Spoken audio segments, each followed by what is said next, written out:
একটা কলেজ, সেখানে সাহিত্য শিক্ষা, বেডরুম, ম্যাসেজ পার্লার, কি বলবেন? আগ্নেয়াস্ত্র, ওই ধরা টাকা। শিক্ষা ব্যবস্থা কোথায় পৌঁছে গেছে বুঝতে পেরেছেন তো?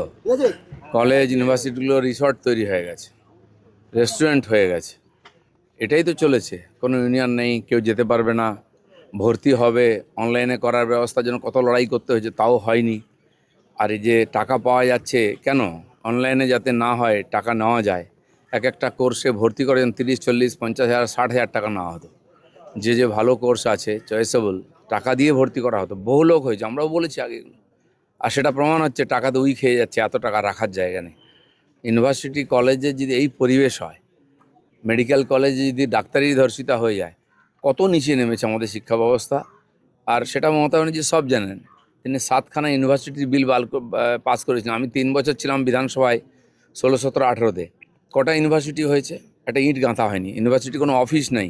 কোথায় ইউনিভার্সিটির ভিসি বসে থাকেন কেউ জানে না।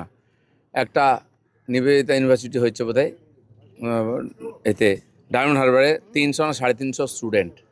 তো কেবল রাজনৈতিক স্বার্থে আর কেন্দ্রীয় সরকারের টাকা লুট করার জন্য এই সমস্ত করা হয়েছে।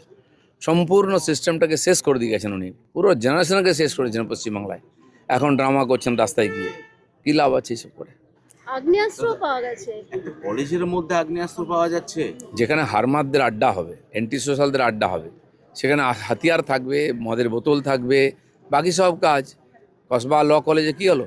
ওদের পার্টিরই কর্মীকে নিজের পার্টির নেতাই ধর্ষণ করছে। এই তো কলেজগুলোর হাল। একটা দুটো প্রকাশ্যে এসে গেছে বলে আপনারা জানতে পেরেছেন, খবর করেছেন।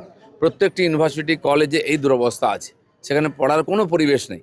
বাবা মারা চিন্তা করতেন পাঠাবো কি না কলেজ ইউনিভার্সিটিতে ছেলে মেয়েদেরকে, কী অবস্থা হবে।